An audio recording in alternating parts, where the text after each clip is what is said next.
Bismillahirrahmanirrahim. Assalamualaikum warahmatullahi wabarakatuh. Kembali lagi dengan saya, M. Alvin Nasirul Haq dengan NIM F1D022131. Nah, pada kesempatan kali ini, saya akan menjelaskan kembali mengenai jurnal modul 3 yang telah saya kerjakan pada praktikum pengolahan citra digital tahun 2024 ini. Untuk mempersingkat waktu, saya langsung saja mengulas kembali mengenai jurnal modul 3 yang telah saya kerjakan. Sini saya akan share screen terlebih dahulu.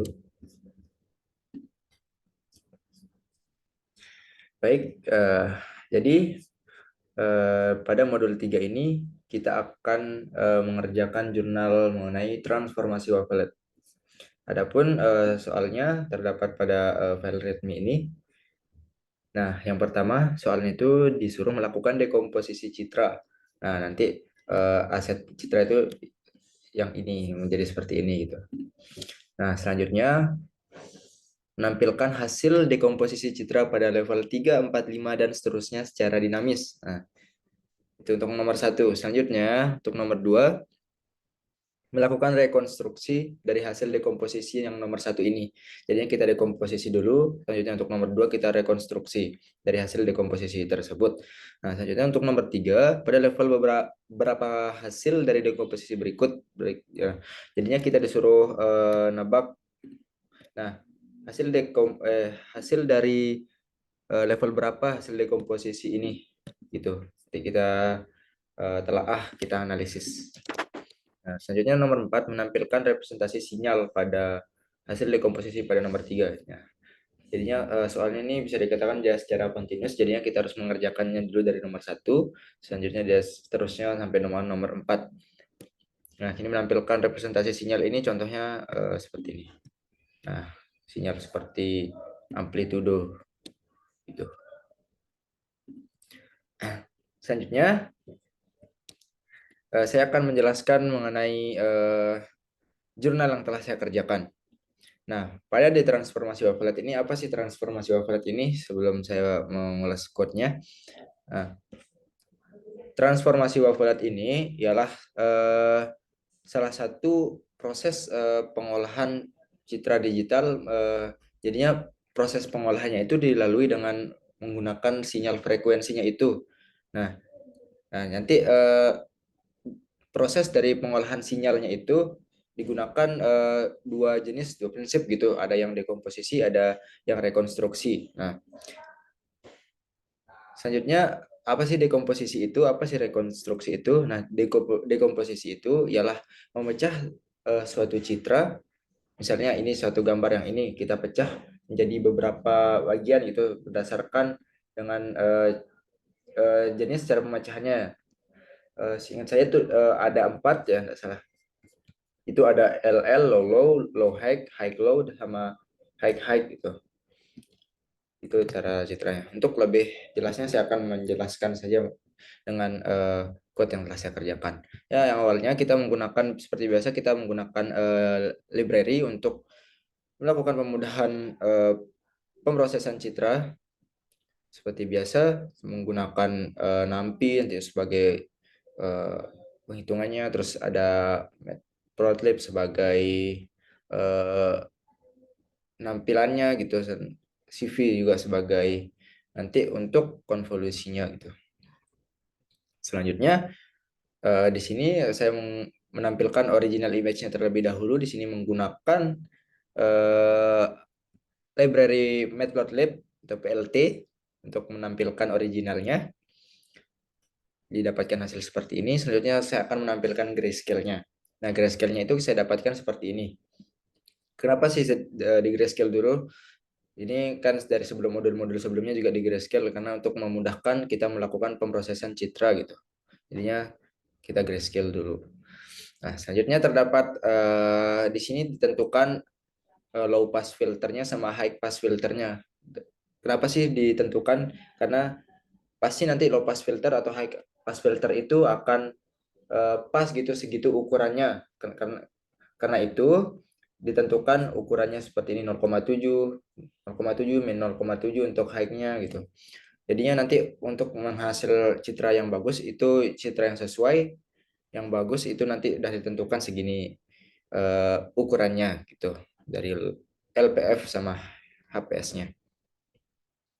Nah, di sini terdapat kita mendefinisikan dulu row padding sama column paddingnya. Apa sih fungsi dari row padding sama row padding sama column padding ini? Nah, jadi row padding itu yang digunakan untuk melakukan penambahan baris dan kolom itu sebenarnya kita itu kayak menambahkan ini misalnya citra aslinya ukurannya segini. Nah, kita tambahkan paddingnya gitu sehingga ukurannya itu didapatkan lebih besar. Nah, seperti yang Markdown yang telah saya tulis ini, ketik ini, row padding menambahkan n kolom kosong di sebelah kanan gambar, sedangkan fungsi column padding menambahkan baris, nah kosong di bagian bawah. Nah, jadinya dia akan menambah ukuran dari suatu citra itu, gitu. Nah, di sini selanjutnya ada konvolusi. Jadi kita konvolusi juga untuk mempertajam sebuah citra itu dulu. Nah, jadi kita konvolusinya dengan baris dan kolom juga. Tadi row padding itu untuk menambahkan ukurannya gitu, ukuran paddingnya. Sekarang kita konvolusi secara baris dan kolomnya juga. Nah, seperti di Markdown ini, fungsi row convolution melakukan konvolusi pada setiap baris gambar. Nah, itu kan yang saya bilang tadi, itu setiap baris gambar dikonvolusi. Dan nanti juga, sedangkan kolom konvolusi melakukan konvolusi setiap kolom gambar memanfaatkan kernel yang telah diberikan gitu. Konvolusi dilakukan, nah itu konvolusi ini yang dilakukan untuk penyesuaian gambar setelah yang gambar yang telah di padding. Nah, nanti dan hasilnya itu akan dijumlahkan gitu. Hasilnya berapa? Nah, hasil konvolusi tersebut akan dikembalikan sebagai output dari masing-masing fungsinya. Nah, jadi dari hasil dari konvolusi itu akan dikembalikan lagi ke masing-masing fungsinya di atas ini. Nah, selanjutnya row downsampling dan column downsampling. Apa sih fungsinya itu? Nah, jadi fungsi dari row downsampling itu ialah mengambil baris setiap kedua dari array input dan membuang baris-baris yang tidak diambil. Nah, jadinya row down sampling, namanya juga down. Jadinya kita seperti membuang baris gitu di setiap membuang barisnya. Mengambil setiap baris kedua dari setiap array input. Nah, jadinya dia baris setiap itu ambil baris kedua setiap array inputnya gitu. Nah, sedangkan kalau kolom, nah, kolom down sampling itu mengambil setiap kolom kedua. Tadi itu kalau row down mengambil baris kedua, sekarang kalau kolom mengambil setiap kolom kedua gitu. Nah, nanti hasil dari down sampling tersebut akan dikembalikan sebagai output juga gitu. Nah, nanti hasilnya akan kelihatan setelah kita melakukan dekomposisi gitu. Nah, selanjutnya pada nomor 1 ini ada dekomposisi. Sebentar, saya ada telepon.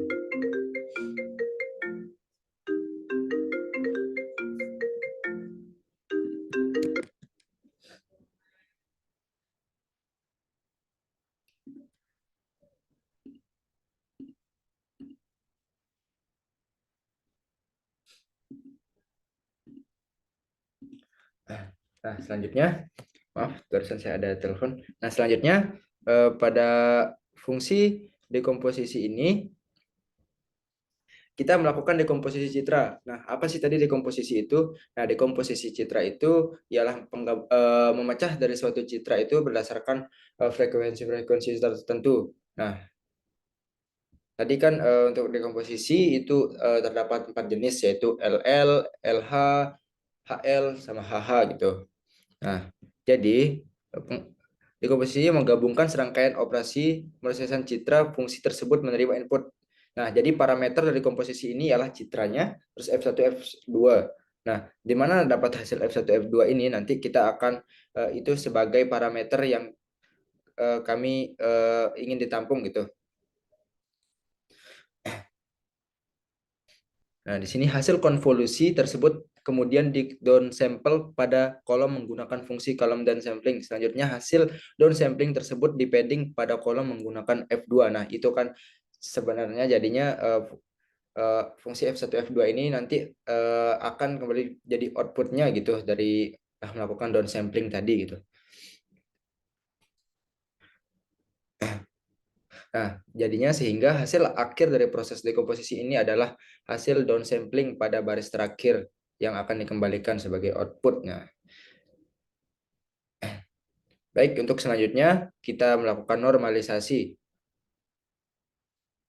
Kenapa sih kita harus normalisasi itu? Ya, karena untuk normalisasi itu ialah nanti biar citranya itu lebih terukur gitu, kita melakukannya sebanyak ukurannya gitu 0 sampai 255 gitu. Biar kalau tidak dinormalisasi bakal tidak memiliki batasan gitu. Sehingga kita perlu normalisasi terlebih dahulu.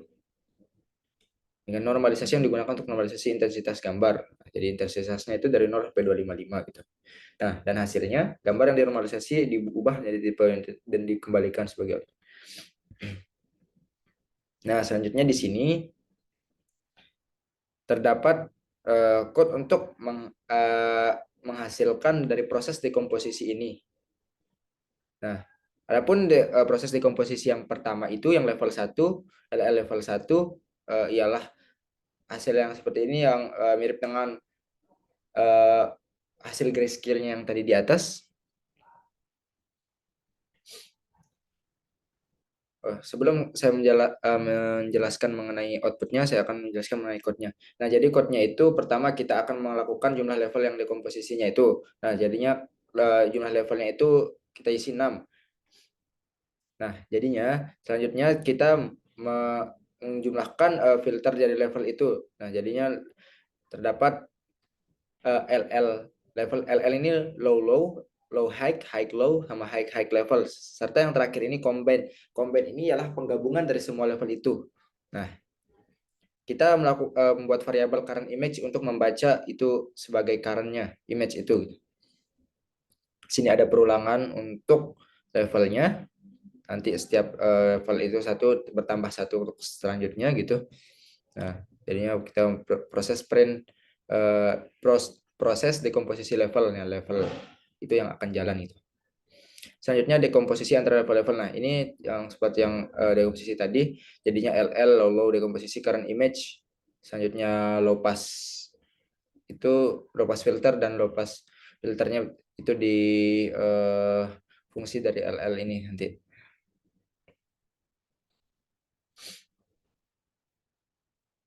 Selanjutnya chord yang di bawah ini adalah untuk menormalisasi dan menyimpan setiap komponen masing-masing. Nah, jadinya itu disimpan di komponennya masing-masing, misalnya di LH level, HLH level gitu. Selanjutnya combine image ini untuk menampilkan dari hasil semua pengolahan citra pada dekomposisi itu dari LL, LH sampai HH gitu yang akan ditampilkan. Selanjutnya mengupdate. Nah, update gambar sekarang untuk dekomposisi tingkat berikutnya dengan menggunakan LL sebagai input untuk tingkat. Nah, jadinya current image-nya itu tadi image jadi sama dengan LL, mulai dari LL gitu. Nah, selanjutnya di sini ada proses untuk menampilkannya yang sehingga dapat menghasilkan output seperti ini. LL level 1 kita dapatkan seperti ini, hampir dengan grayscale-nya, selalu low high level 1, terus high low level 1 hasilnya begini. Selanjutnya ada HH level 1. Aduh, sorry, ini ada HH level 1 hasilnya tidak terlalu jelas, dan combine image ini hasilnya yang digabung dari level 1 dari LL sampai HH. Begitupun dengan level selanjutnya sehingga akhir level 6 itu. Nah, selanjutnya kita nomor 2 itu rekonstruksi hasil dari komposisi kan. Nah, jadinya hasil dari rekomposisi itu kita rekonstruksi yang tadi.